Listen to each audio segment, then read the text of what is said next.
Welcome to this video in the sequence Writing Academic Papers in English Language Journals. In this video I discuss the final section of your paper, the references section, but under the headings of referencing, citations and paraphrasing. The video is written and presented by myself, Ajahn Roy, of the Naresuan University Graduate School. The first important matter to discuss is about plagiarism. Basically, plagiarism is theft, stealing other people's work. Modern software tools, such as Turnitin on the internet, can find your plagiarized work easily, so don't do it. So what is plagiarism? It's presenting another's ideas as if they are your own, either directly or indirectly. Copying or pasting text and images without saying where they came from. Not showing when a quote is a quote. Summarizing information without showing the original source. Changing a few words in a section of text without acknowledging the original author. Copying excessive amounts of text from one source. Academic honesty and plagiarism. You must reference any work by other researchers where you use their words or refer to their ideas or their analysis. To do otherwise is plagiarism. Plagiarism can destroy your academic career, destroy your reputation as a researcher, and result in your research being rejected.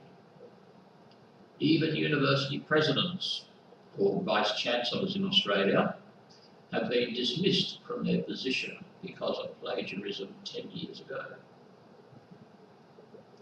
You do not need to provide references for generally known and understood facts that are in the public domain.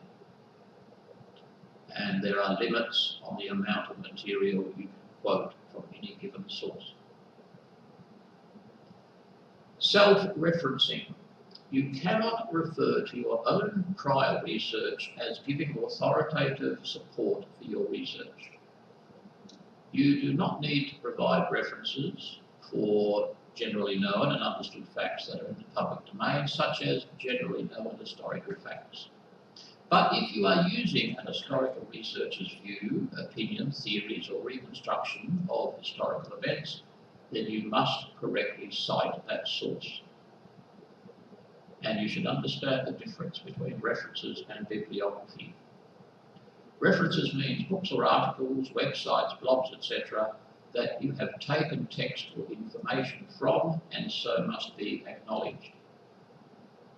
A bibliography is an additional set of relevant references that you have not cited in your paper but would be of interest to your reader. Some journals request this.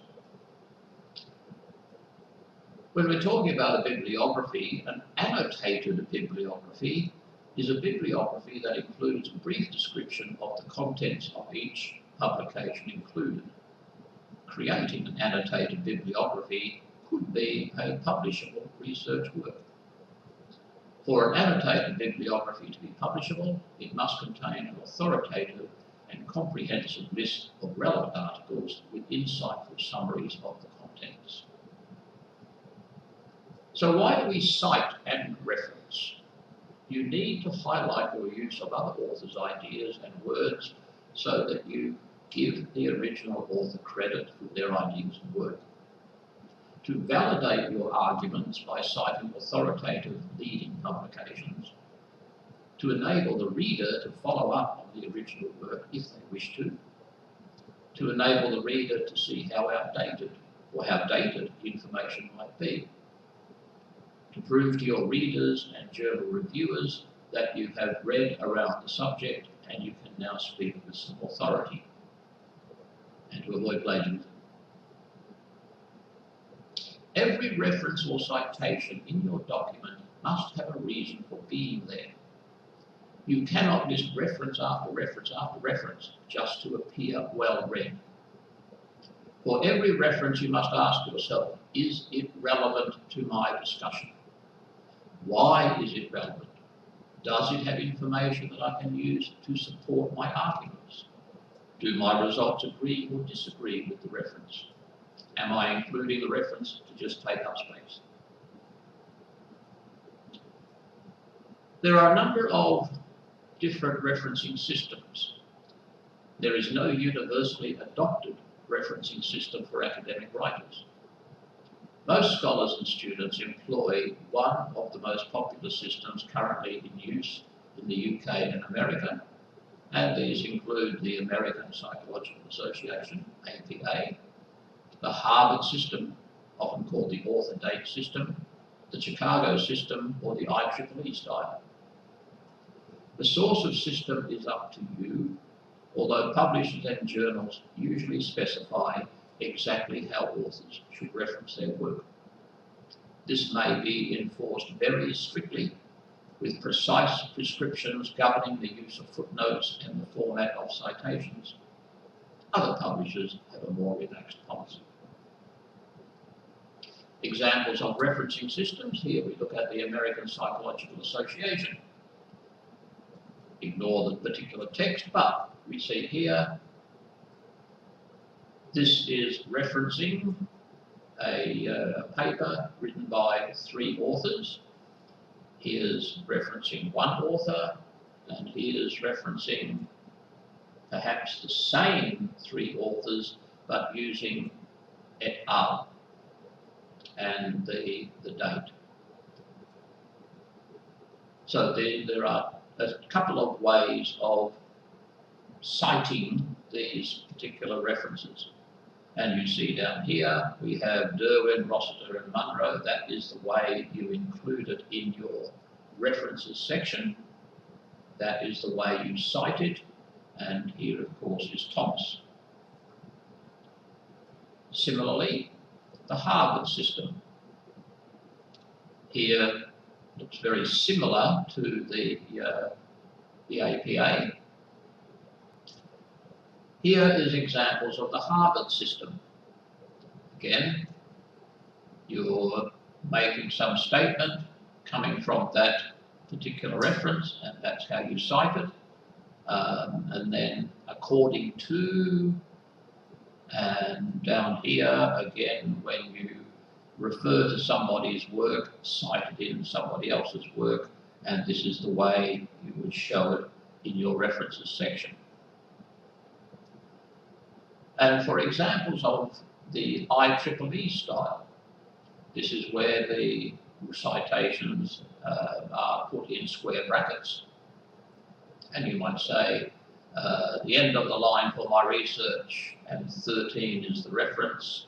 The theory was first put forward in 1987, and there's the reference, and so on. It is not necessary to mention either the authors or the date of the reference unless it is relevant to your text. And it is not necessary to say in reference 26, just in 26 is sufficient. When you cite more than one reference at a time, the preferred method is to list each reference number separately in this manner, or in this manner if it's a continuum. And if I might refer to Microsoft Word again, I would suggest that the references section of your paper, you create a new style, and this is done by going to this menu in Word and coming down here to say new style, and then you create what we might call the references style and apply that to all your references, and that differentiates it from all the other styles in your paper. Now, paraphrasing and summarizing is an important topic when you are using quotes and references. So these are strategies for rephrasing to avoid direct quotes. Paraphrasing is simply rewriting a phrase or sentence so that it has the same meaning, but with different words and or different structure. It's an important skill to learn for your academic writing, and the mental processes required to paraphrase will also help you to fully understand the text that you are reading. If you can paraphrase some text and retain the correct meaning, then you are able to paraphrase and obviously understand what you are reading. And paraphrasing is a better way of presenting other people's ideas than always direct quoting, especially when you have a number of different articles on the same topic. So summarising, somewhat different to paraphrasing, but is using a few words to indicate what the article was about. So if we look at an original article, or original paragraph or sentence such as this, we're talking about players committing fouls behind the referees' backs. They try to do this and they break the rules and they challenge, this goes on and on and on and on about how terrible it is. But we can summarise this. We look at that and say, what is the essential information in this text? And the essential information is that unsportsmanlike behaviour by footballers may inspire hooliganism among spectators. And that requires a good understanding of what is being said here and a good ability to analyse the exact information content in that text so that you can summarise it succinctly and correctly. If we look at some examples of paraphrasing, here's a sentence. Paraphrasing is one of the most important skills to learn before writing your paper. You could paraphrase this as, prior to writing your article, mastering paraphrasing is one of the most crucial things you need to do. So if we look at this as the synonyms, before taking, prior to taking, or in fact that should be before writing, prior to writing. Your paper is referred to here and your article is referred to here. Paraphrasing is one of the most important skills to learn. Mastering paraphrasing is one of the most crucial things to do. Most important thing is synonymous with crucial thing. So again, if you're able to paraphrase in this way, substituting synonyms, it shows that your grasp of English is quite good. So there are three main methods you should use to paraphrase sentences. Using synonyms, as I've just discussed, change the word order, change the form of the word. Ideally, you should try to use all three, but sometimes two will only be possible. Synonyms. Synonyms are different words that have the same meaning. For example, humans is a synonym for people, and attractive is a synonym of beautiful. This method replaces words with the same meaning in order to produce a new sentence. For example, my car needs petrol. My vehicle requires fuel. In this example, we have replaced 3 out of 4 words with synonyms to produce a new sentence with the same meaning as the first one. Car equals vehicle, petrol equals fuel, and needs equals requires. You will notice we didn't replace all of the words, but you should try to replace most of them. So this is the most common methods that students use, and it can be used effectively, but you should be careful. The biggest mistake you can make is trying to paraphrase by using a word which has a similar meaning, but not similar enough to retain the meaning. Similar meanings are not good enough. In the sentence we just looked at, there are many kinds of vehicles. It is important for your reader to know that you are talking about a car specifically. If so, then changing car to vehicle does not retain the meaning. And there are many kinds of fuel. NPV, LGP, gasohol, 91 and 95, E20, diesel, petrol, lead-free petrol. Is using fuel sufficient to convey the same meaning. Poor paraphrasing is illustrated here, where words with similar meaning are used which do not have the same meaning in these sentences. Violent crime is on the rise among teenagers. Violent offences are rising among young people. The words teenagers has been substituted by young people. Sure, we know teenagers are young people. But although they are the same words, and teenagers are indeed young people, nonetheless, children under 13 are not teenagers, but they are young people, nor are young adults aged 20 or more, although they are in fact young people. A more suitable term would be adolescents, or young people between the ages of 13 to 19. So be very careful when you're using synonyms that they do contain the same meaning. A better way to paraphrase this particular sentence would be, violent offences are rising among adolescents. You should only use words that you are 100% sure of. Don't change a word unless you are 100% sure that it is a correct synonym.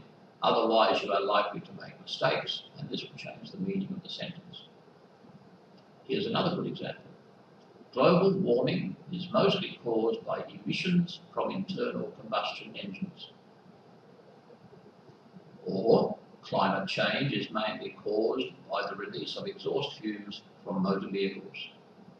So here, global warming is equal to climate change, mostly, mainly, emissions, release of exhaust fumes, internal combustion engines, motor vehicles. Method number 2 is change the word order. Changing the word order allows us to effectively paraphrase a sentence, but we have to be careful. Don't change the word order without thinking about how this affects the grammar of the sentence. By changing the word order, you may have to add a word, subtract a word, or change the form of the word. The 100% rule applies again. Don't change it if you are not 100% sure it is grammatically correct. So there are 2 straightforward ways we can change the word order in a sentence or a question. You can easily change the order of the clauses if the original sentence has more than one clause.